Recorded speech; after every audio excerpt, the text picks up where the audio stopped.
I still remember the sound of the door slamming behind me, sharp, final, echoing in the freezing night air. My breath fogged as I stood there on the porch, clutching my coat around me.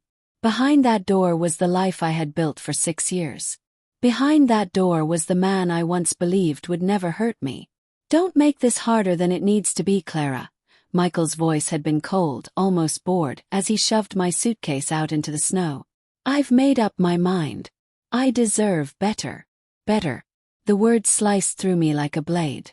Just 3 hours earlier, we had been sitting at the kitchen table, my hands wrapped around a mug of tea. His phone buzzing every few minutes. I asked him who it was. He said it was work. I asked him again, and this time he didn't answer. He just stared at me with an expression I couldn't read. Now I knew why. Her name was Vanessa. I had seen the messages when his phone lit up unattended. I can't wait for you to finally be free, she had written.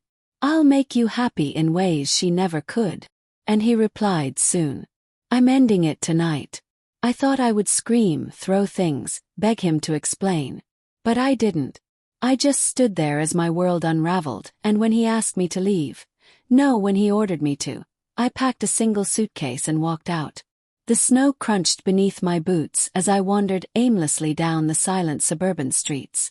The Christmas lights twinkled mockingly from neighbors' houses, warm windows glowing with laughter and comfort, all the things I no longer had. The betrayal stung worse than the cold. It wasn't just that he cheated. It was that he threw me away like I was nothing. I had no plan, nowhere to go that night. My parents lived 2 states away, my closest friend was traveling overseas, and my phone battery was at 5%. The bus stop bench would have to do until I figured something out. I was about to sit down when I heard it. A faint, sharp cry. At first I thought it was the wind, but then it came again, clearer this time. Baby's cry. I turned toward the park across the street. The trees stood like dark sentinels, their branches weighed down by snow. My heart quickened as I followed the sound, my boots crunching over the icy path. And there, under an old oak tree, half covered by a thin blanket, was a baby. A real tiny baby, maybe a few weeks old at most. His face was red from the cold, his little fists trembling as he wailed. "Oh my God!" I gasped, kneeling beside him. My hands shook as I lifted him, tucking the thin blanket tighter around his fragile body.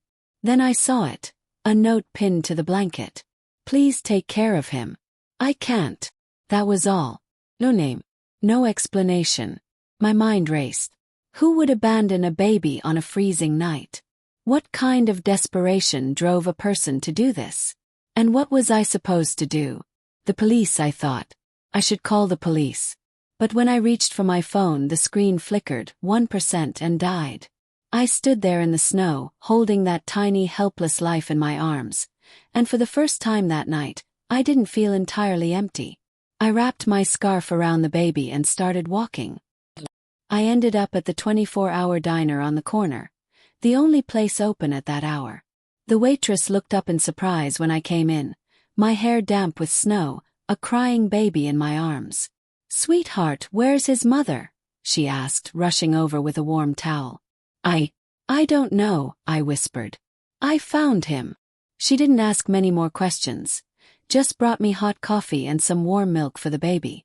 I fed him clumsily, my hands still stiff from the cold.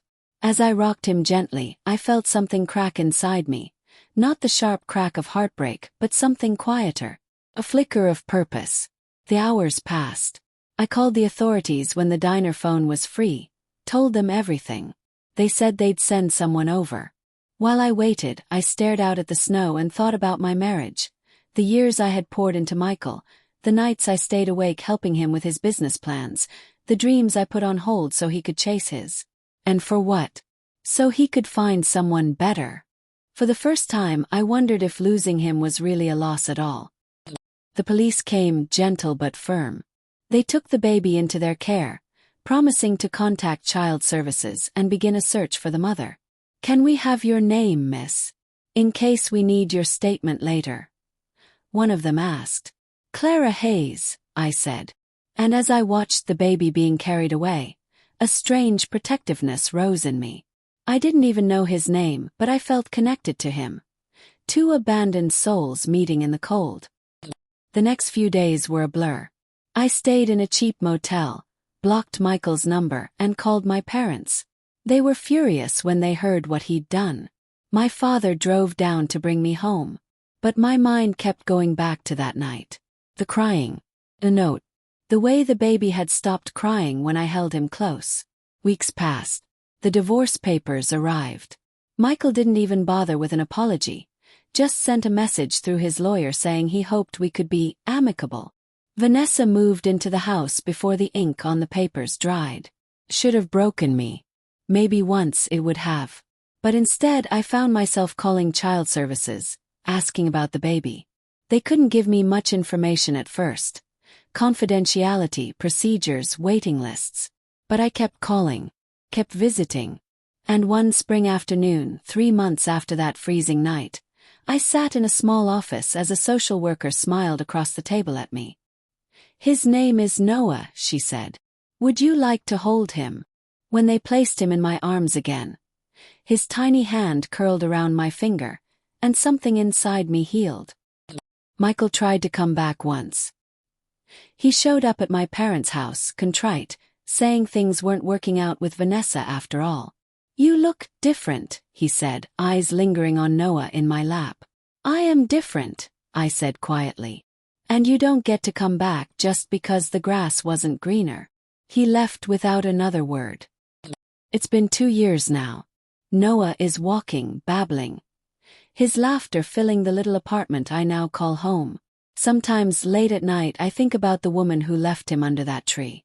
I don't know her story. I don't know her pain. But I know this. Her desperate act gave me a second chance at life. Michael thought he was throwing me away that night. He thought he was freeing himself for something better. But he only freed me to find what was truly meant for me. Not betrayal, not emptiness, but a small, fragile heartbeat under a tree in the snow. And in saving him I saved myself.